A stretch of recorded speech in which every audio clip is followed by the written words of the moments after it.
Thank you for listening to Crossing Cultures. This week, Phil and his co host, Dr. Brian Howell, share their perspectives on Hollywood films and their approach on enjoying movies as a Christian.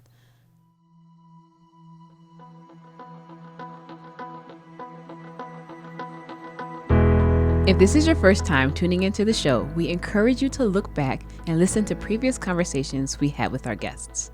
These topics consist of race in the gospel, abortion, the Ukrainian refugee crisis, and more. So if you haven't already, subscribe to our channel on any podcast platform or on YouTube. You can also follow us on Facebook or Instagram at crossing.cultures. And now, here's our next episode of Crossing Cultures titled A Perspective on Hollywood, Part 1.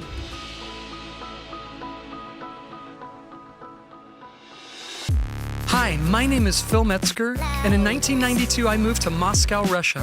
From there I lived in the beautiful Central European country of Hungary, where my family and I spent the next 20 years living, learning, and sharing about Jesus. Different foods, culture, and language, but underneath it all, we discovered the most amazing people. We learned that to share the gospel effectively, we had to adjust. We had to cross cultures. Now we're back in the U.S., and we're discovering that this country is a melting pot of culture. This show is committed to helping Christians connect to those who think, believe, and live differently than them.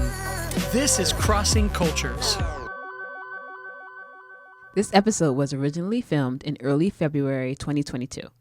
We didn't immediately air this episode because we were aiding Ukrainian refugees once Russia declared war on Ukraine on February 24th, 2022. Since then, we focused season 4 of this podcast on the Ukrainian refugee crisis, pushing episodes like this to season 5. This is important because the references in this episode refer to the Oscar-nominated movies that were released in 2021. For those who don't have a point of reference of what movies came out in 2021, just remember, this episode was filmed a few months before Chris Rock didn't keep Will Smith's wife's name out his mouth. So with all that in mind, here is Phil Metzger and Dr. Brian Howell in our next episode of Crossing Cultures titled A Perspective of Hollywood, Part 1.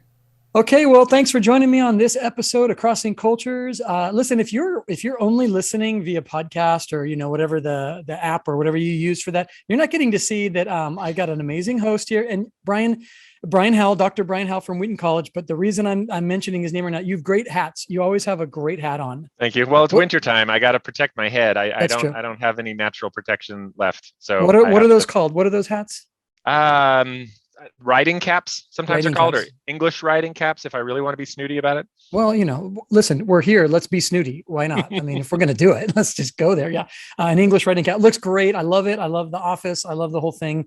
And so here we are. We're in 2 different time zones, and we're recording a podcast today for Crossing Cultures. Remember, the whole point of the show, you guys, is for helping people who are learning to connect to people who live, believe, think differently than they do. And we've been really focused this season on the topic of, like, I don't want to say cultural anthropology, but kind of the intersection of anthropological ideas with the gospel, with Christianity, with the world.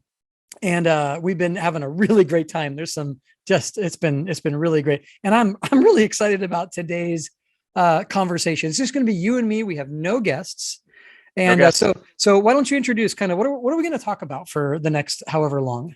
Yeah. So thanks for being willing to do this, because I know you've got a kind of a form, and you often have guests, and they're great. And I was a guest. That's how I ended up here. Yep. But one of the things that I just think is important as we think about culture is we think about the stories that we tell, we think about the media that we consume, and the Academy Award nominations were just announced on Tuesday, so it's kind of the movie season. And so I thought, well, let's have a conversation about movies. Let's have a conversation about how our culture is shaped by the movies that are being made, by the things that are popular, and then obviously how the church should think about the ways that we interact with these things, what we watch and what we affirm, and how we engage, right? Like, I think this is a conversation that in some ways never gets old, because there's always new things happening in the world of media and in the narrative, Totally. sort of tropes that are out there. And so it's always good to kind of stop and say,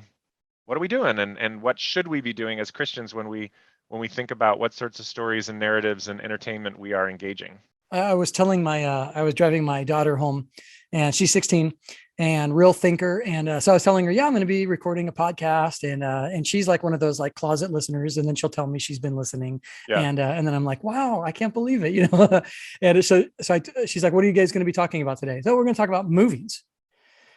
And you know what? It was so funny. The first thing that she says to me, you're not going to be talking about how it's like sin, right? Or evil.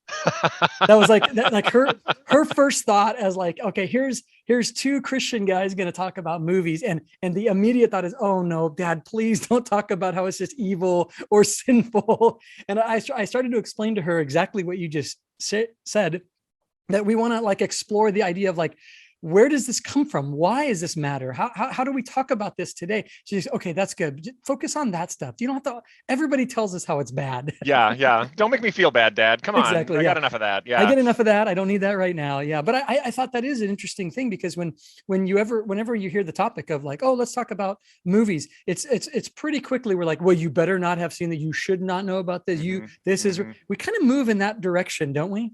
Yeah, I think there's this tendency to think of it in terms of danger and risk and the world, right? Like, so the Bible uses the language of the world sometimes to mean obviously what God created, so God so loved the world, but then sometimes in the sense of like things that are not of God, right? Like the flesh and the world and things that are, and movies have been put into this category of the world, things that the world does, and therefore it often gets thrown into the category of like sinful things. Right. And of course, movies do depict things that are not of God. I mean, not every movie is just showing us worship services, Right. but I think that they're also of the world in that sense of like God so loved the world, right? Like they're part of creation and they're part of creativity and they're part of who we are as human beings, that we tell these stories. And we've gotten really good at telling these stories, really sophisticated at telling these stories, which in some ways makes them important, maybe a little dangerous in the sense of like, if we're not thinking about it, then they can influence us in ways we don't even notice, but mostly important, right? And so worthy of our time and attention, because they're part of this creation that God gave us. That's such a good point, Brent. And I especially like what you just said there, of like, because I think, we can say, oh, I didn't see that movie. Oh, I didn't watch that movie. Kind of a moralistic, like, Yeah. I'm better because I didn't see that. But it doesn't mean it's not influencing us. It doesn't mean that we're not being influenced by this. So better to be thinking about it and having like really, strong, good, healthy, intellectual, and even godly conversations about it, rather than just saying, oh no, it's all bad, it's all evil. It all gets categorized in this idea of the world, when if we really believe that God made the world, then we need to engage in these things in ways that help other believers to have conversations about it. Yeah. Whenever, people ask me, what's like about the lines, like what lines should we draw? Like what should Christians watch? What should they not watch? And where do we draw the line, sort of thing? I think the real danger of any movie, of really any entertainment, but we'll stick with the movie, any movie, the real danger of it is when you don't think. Yes. When you just let it sort of like wash over you and you just kind of absorb it. And yet I hear people actually use that as kind of a virtue. Like, I don't want to have to think about the movies. I just want to be entertained. I just want to relax and just enjoy it. I'm only in the movies for the entertainment. And I'm like, ooh, that's dangerous. Like that's where I would actually say, be careful, because you are being shaped. Your imagination is being formed by these images and these stories in really powerful ways. And if you are not thinking about that, then what's it doing? Like you don't even notice like the ways that it might be, because it's impacting you. You just, now you're not actually thinking about it. Yeah. And it's having a negative impact. Yeah. Wow. Yeah. We'll get back to our conversation on movies in Hollywood. But before we do, we wanted to share a clip from a previous season of Crossing Cultures. This segment is titled Shame Stories and features Phil and Joy Metzger interviewing their friend Priscilla Dickin. Check it out.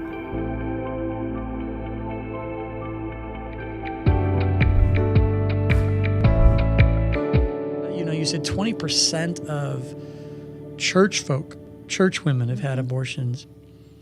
I've never heard that before. And out of ignorance, I'm saying that, not like, how could you say that? I'm saying, what kind of, how do you think the people that come into your clinic feel about Christianity or the church?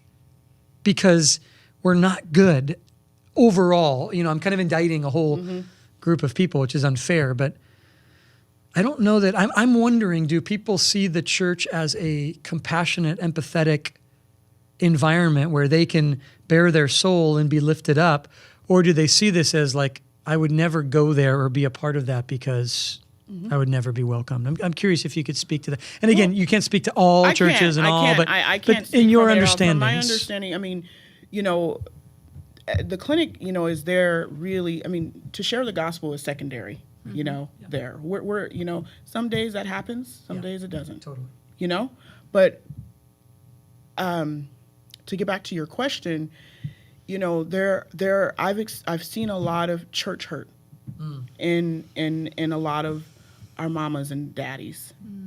You know, and so we have to have wisdom and we have to have discernment on when we're interacting with each other, because, you know, I can't, it's not my job to condemn or to tell someone what they're doing wrong when, that's not my job. You know, my job is to really listen and to provide a safe space for people to share what it is they want to share. And, you know, and to be able to provide insight and resources and just really a kind, non-judgmental ear. That's my job. Yeah. First, you know? And I don't know if I answered your question. No, I but feel like that's the answer for why we're all here. yeah, 100%. That's our job. That's Absolutely. all of it. Because I think it's easy to say, okay, well, girl, you got that gift. You're in the place where you're supposed to be. That's your job. you go do that, And so yeah. it's easy to be like, wow, your testimony and like the calling upon God and the calling of God upon your life, all these things fit together. And so I can feel really good about this conversation and be like, wow, you're right where you're supposed to be. But I want to walk away and say, God, what about me? How can Absolutely. you use me? How can I be that? And I think one of the things we need to do is we need to stay in touch with our own shame stories. Wow. Because none of us are walking around here without shame. 100%. Some level of it. Yep. And I think being able to just look within and stay there, you're able to show someone else some empathy and some sympathy and compassion. And when we can't start there as believers, we failed before we've even started. Yep. So that is how we're going to be able to, I feel, you know, that 20% of women in the church. We're all walking around here with something in our backpacks. Yeah. And we need to stay in touch with that. Yeah. It needs to be at the forefront of our hearts, because who are we to shame anyone else? Who are we to judge anyone else? Who are we to sit there and get on our little self-righteous little boxes that we sometimes can get on when we are also with sin? Right. That clip came from Season 2, Episode 7 of Crossing Cultures, titled Pro-Life and the Gospel. You can catch up on previous episodes of Crossing Cultures on any podcast platform or on YouTube. And now, back to the show. Do you remember the first movie you went indoors? Oh man. I was just thinking about this because like we're kind of like the beginning of like a real movie generation moving forward. Like Yeah. I remember like I think it was E.T. that I saw in a drive. I always say drive through, but that's for food. Drive-in. Drive-in, Yeah. It was E.T., but I think the first one I saw was Raiders of the Lost Ark. I know it's not the first movie I saw, but the first movie I really remember like going to with my brother and my dad, and that was like a big deal, was Star Wars in 1977. And that was like, because I remember being in line and being like, why is this such an important, like, why do people care about this so much?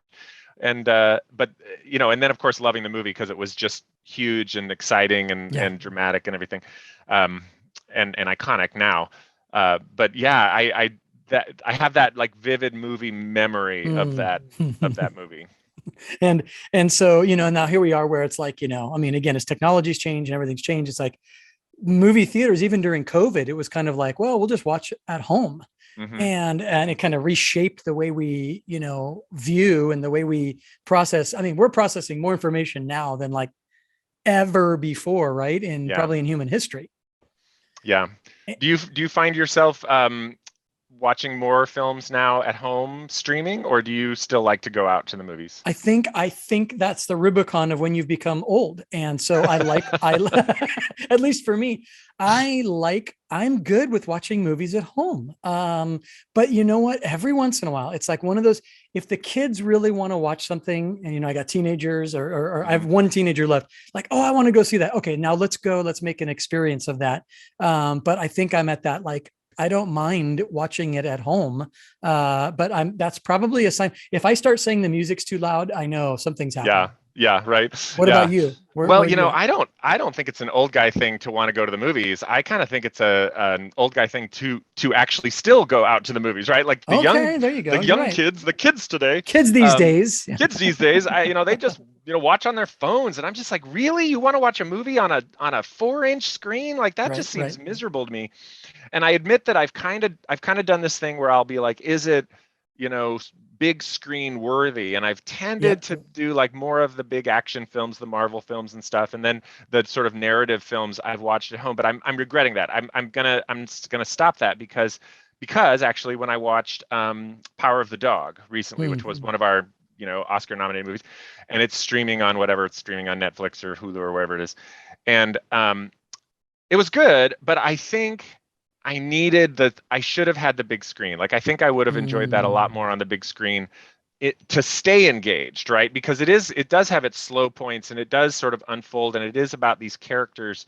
And I think by putting it on, and my TV's, not tiny, it's big enough. And, we've got, but we don't have the whole big home theater thing. And so it still feels like TV, right? Yeah. And I think I wasn't as engaged. I was a little, I don't know, distracted or something. And so I don't feel like I got the full effect of it. And so I think I'm actually going to switch. I'll still go. Who am I kidding? I'm still going to go to the movie, the Marvel movies. I saw, Spider-Man's No Way Home, and that was great on the big screen for sure.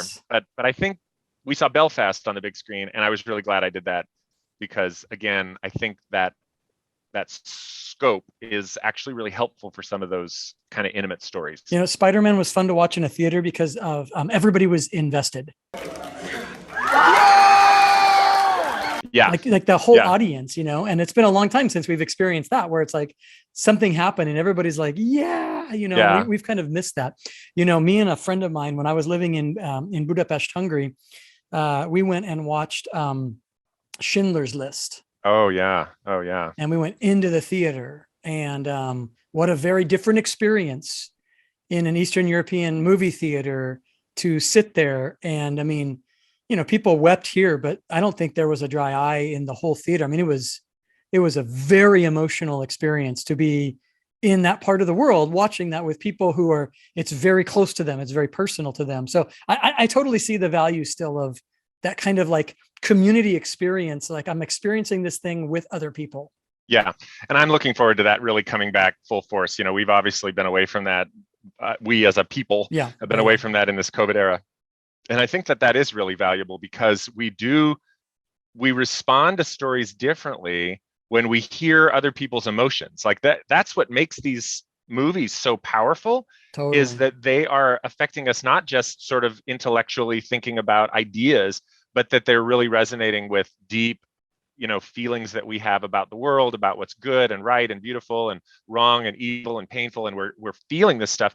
And sometimes when you hear other people gasping or laughing or, responding to these things, then it stirs those motivations in you, those emotions in you, and you have a different sense of the movie, right? You enjoy it more or less because of what's going on around you. Oh, I couldn't agree more. Yeah. And I'll still end up watching more at home than I will going, but I totally agree. That's the worst part about it. That's the kind of like, laziness that I'm just confessing my own laziness now, Brian. I mean, yeah, you're totally alone in that. Nobody else is. Nobody does that. Lots of movies at home. Yeah, that's not really a thing. It's a fad. It's going away. Yeah. It'll end. Eventually, everybody will go back to the theaters. Yeah, that's right. You raised a point, and then I want to, we want to kind of talk about the ones that are out there, and this might end up being a couple different episodes and maybe this is for another conversation. But I was just thinking about this whole, when we talk about like, and I just want to get to dig into movies too, but I was just thinking about this idea of like, this kind of end of an era of like a modernistic thinking of like one way or the other. It's kind of a very postmodernistic mindset today. And with that, we are going back to more symbols and signs, and we're moving away from just like like for instance, when I started pastoring a church, man, every pastor I ever knew would always like make everybody feel bad if you didn't have a real Bible, right?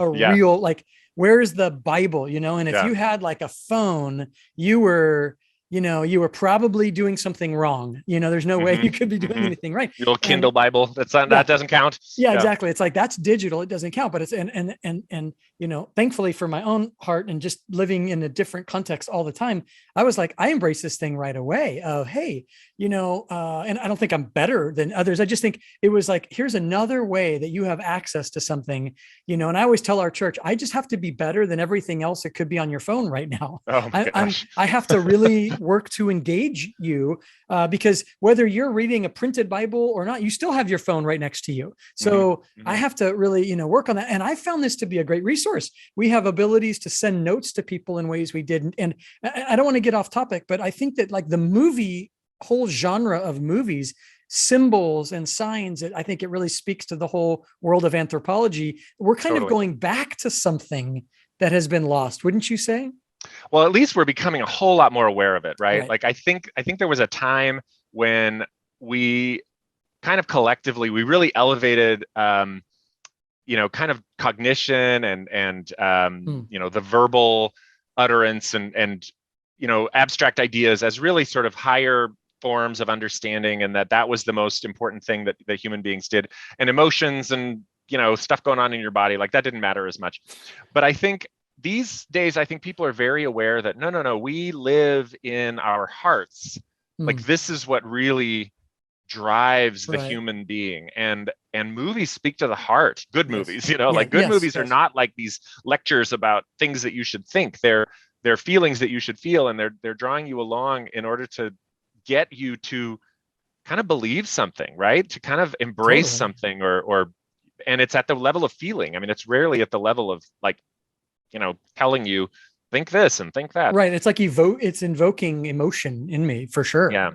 And I think people get that now in a way that maybe we got it before, but we weren't really willing to face it, or we celebrate it more now.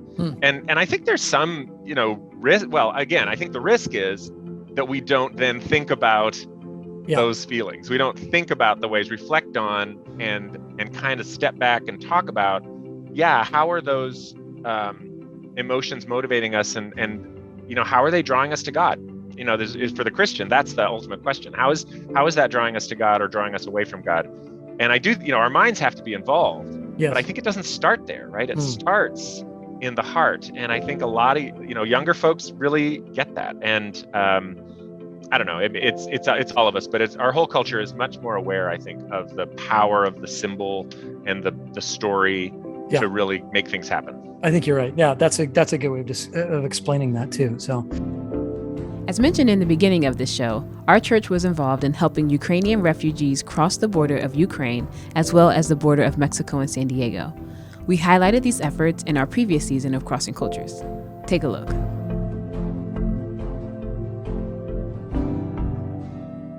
Samaritan's Purse jumps in, and we're building hygiene kits. And they bought specific supplies and set it on the table, and they told Phil, and no one else knew this, but they told Phil, like, hey, we want to build these things. He's like, oh, just leave it right here on the break table. He walks away for like 15 minutes, though, right? And in those 15 minutes, we had an awesome crew who's like organizing everything. So they move everything on this table. It's like toothpaste is here, feminine products here, all the way through. So everything's moved, and then Phil comes back, and so all the products that were just there, Phil's like, what the heck? Where did everything go, And everyone's like, well, what do you mean everything? He's like, well, it was toothpaste and toothbrushes and tampons. and Joy's like walking out now a bit frustrated too. And she's like, somebody find Phil his tampons. We've been so blessed to be able to help. Thinking about what the reality is for so many of these people, it's just heartbreaking and humbling, and it feels like a privilege to actually be able to do something to help.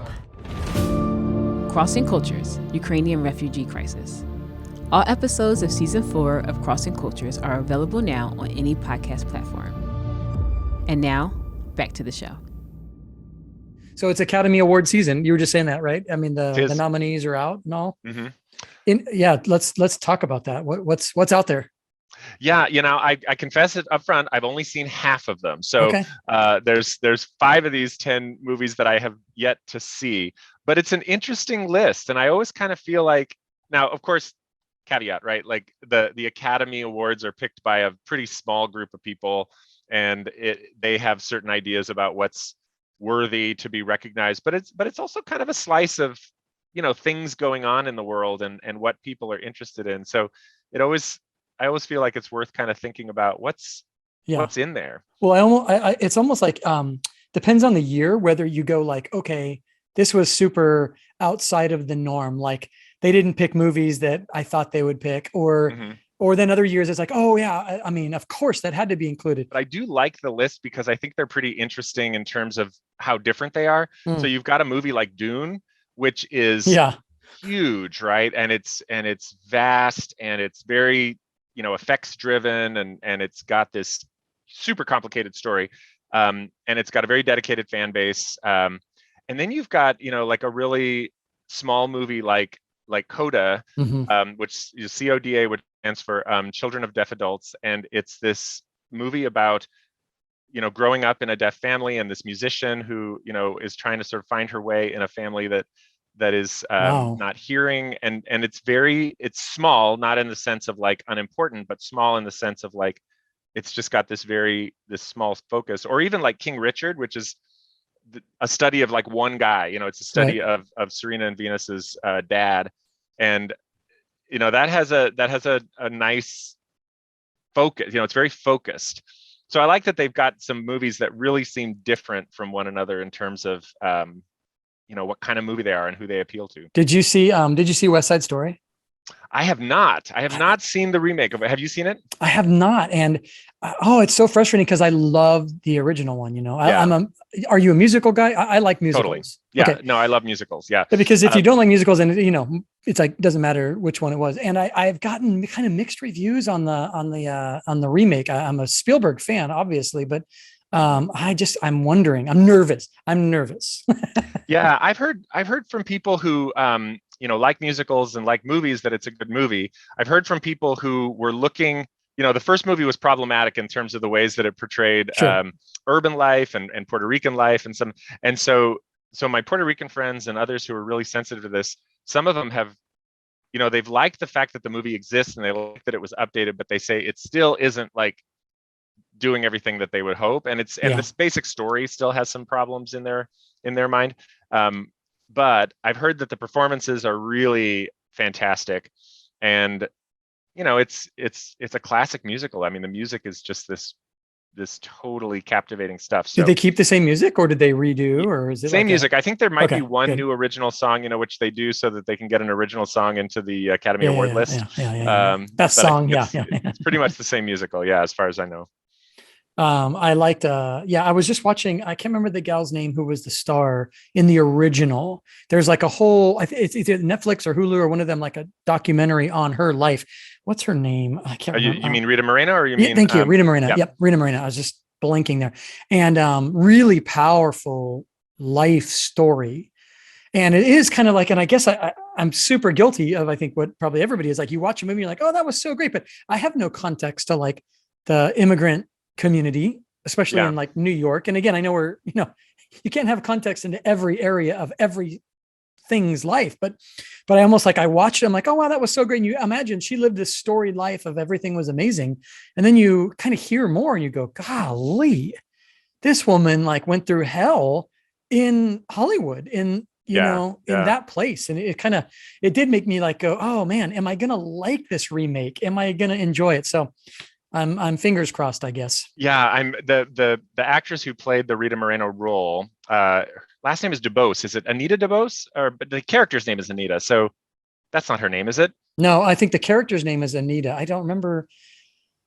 Oh, I don't know. I'm looking. I'm trying to find it, and Ariana DeBose, and the character's name was Anita. There it is. Yeah, Ariana DeBose. Yeah, she is fantastic. I mean, I saw her when she was guest hosting Saturday Night Live, and she sang a little bit, and you were like, man, this woman is super talented, and everybody's been raving about her performance. And I know that she and Rita Moreno have met and have talked and have really, shared a bond over playing this character and so many years apart, and kind of what both of them have experienced as women of color in the entertainment industry. But obviously, DeBose feels like she's inherited this Right. legacy, from people like Rita Moreno, who came after her, or who came Yeah, before yeah. her and really You're like paved kind the of way. standing on the back of people that did this Yeah, already. yeah. Yeah, totally. But what I love about movies like West Side Story, even though it's got it's very fantastical being a musical and all, it is a window into another culture that we don't know. It's a way to understand people's lives. And of course, this is, as an anthropologist, this is what I'm super interested in, and encouraging my students in. But also, I think even just as Christians who want to think about, how do we share the gospel in communities that we don't know, and in contexts that we're not familiar with, how do we do mission work in our daily lives? I think movies provide a pretty, they can, if we're kind of critical, they can provide a real window into the lives of others that we just wouldn't be exposed to. It's important we're listening to real people in those communities comment on these films. And so I think one of the important things for me is, as I watch a movie like West Side Story, is, like I said, reading things that Puerto Rican scholars are writing, listening to my friends who are have that life experience. But I use movies as a way of kind of traveling, if you will. That's a good point. Yeah, because so we're living. My wife, we're right now. I'm recording this in South San Diego. We're like super close to the border.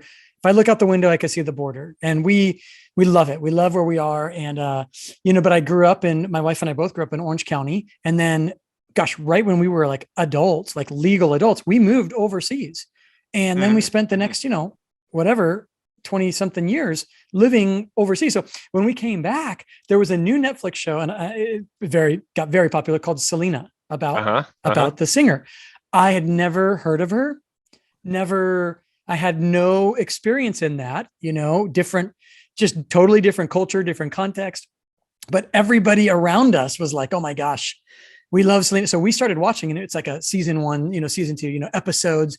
And like, I'd watch an episode, and I'd come to work, and I'd be sitting around with a bunch of friends who are Hispanic or who know that, and I'm like, oh my gosh, I can't believe this happened. They're like, wait, you don't know what's about to happen, do you? And I said, no, I have no idea. Like, don't tell me. I don't know what happened. And then when I found out what happened, I was like, we were like devastated. Oh my gosh. Oh, poor Phil. I know, it was so sad, but you're right. Like, I think that like, it's a safe environment to dive into other cultures and other thinking, and without it like having to like become a new identity for you, you get a chance to see how other people, and then you get to compare that and say, okay, did they reflect that well? How do you feel about that? I mean, just because one director said this doesn't necessarily mean the whole community feels that way, but it certainly opens a window. I love that you're saying that. Yeah. Yeah, I love to use films in my teaching because I feel like it gives me exactly that opportunity to say, okay, let's look at the world, through the eyes of this director and through the characters and the story that's being told here. And then let's read some stuff alongside of it that also comments either on this specific place or on this kind of this process. And what can we see? What's going on there? This is what I loved about the movie Belfast. So this is, I guess, a kind of autobiographical story that Kenneth Branagh's telling on his own life, but it centers around this little boy, and so it's very much about growing up in war-torn Belfast and seeing the violence around him and the conflict between Protestants and Catholics being sort of fomented around him. But it's also very much a story about his grandparents and his parents and their marriage and his cousin, and these family dynamics that keep it very personal. And so you don't think, oh, this is a comment on like, Belfast, everybody experienced Belfast this way. You're very aware that it's his family and what's going on in his family. But all of that is happening in this bigger context, in this, the cultural context of Ireland, Northern Ireland, occupation by England, etc. And that's life. That's what culture is. Culture is not this set of rules that everybody obeys. It's rather a context in which everybody lives out their lives, and all the messiness of their own family and all the things that are important to them and preferences and all that kind of get refracted through this this wider context that we have to deal with, that we can't escape. Is it like a feel good movie in the end, or is it kind of one of those that leaves you going, I got to think some more? I wouldn't call it feel good, but it's, well, I don't want to give too much away. But I'll say it's not like tragic. Okay.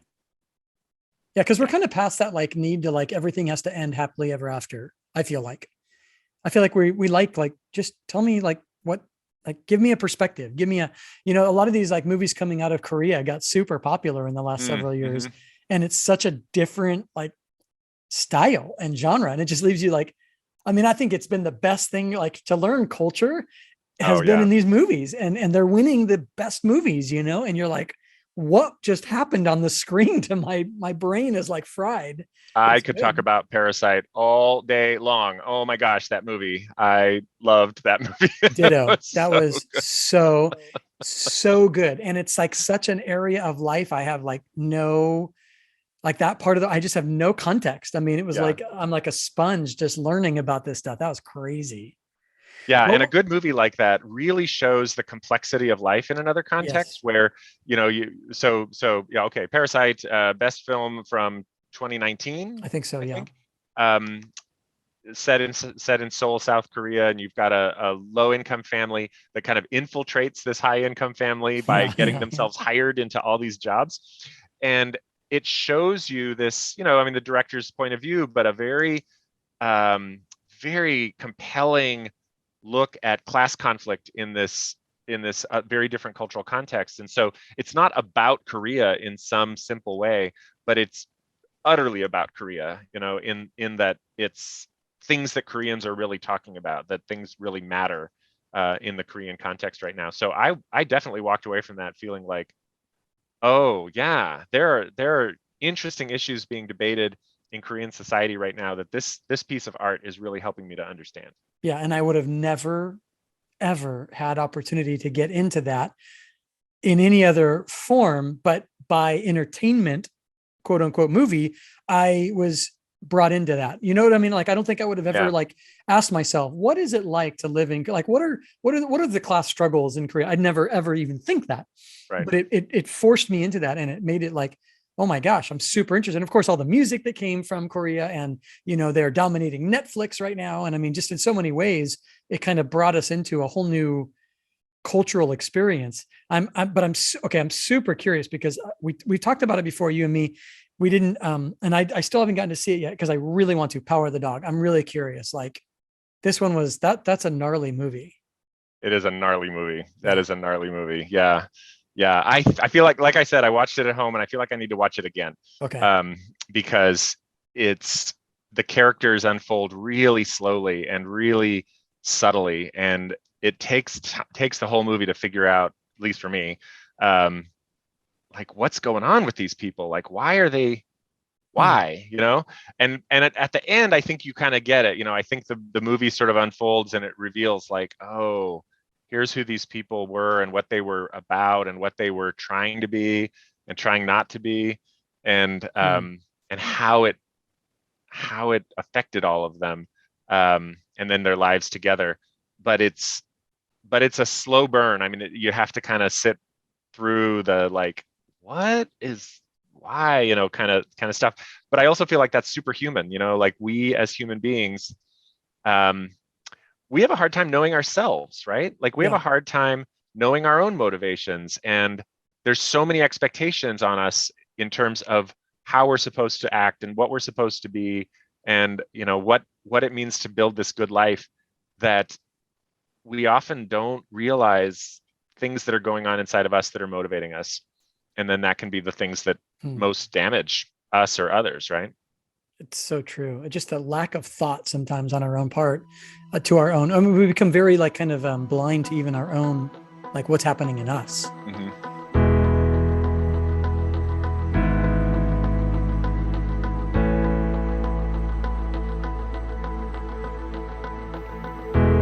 Thank you for listening to Crossing Cultures. Subscribe to our show on YouTube or any podcast platform to receive notifications of when new episodes are released.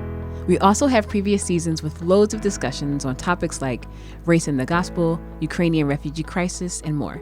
Follow us and take a look back to what God has been doing on this show. And stay tuned for our next episode of Crossing Cultures, where Dr. Brian Howell and Phil Metzger continue sharing their perspectives on Hollywood. I'm your host, Keya Lopez, and we'll see you next time on Crossing Cultures.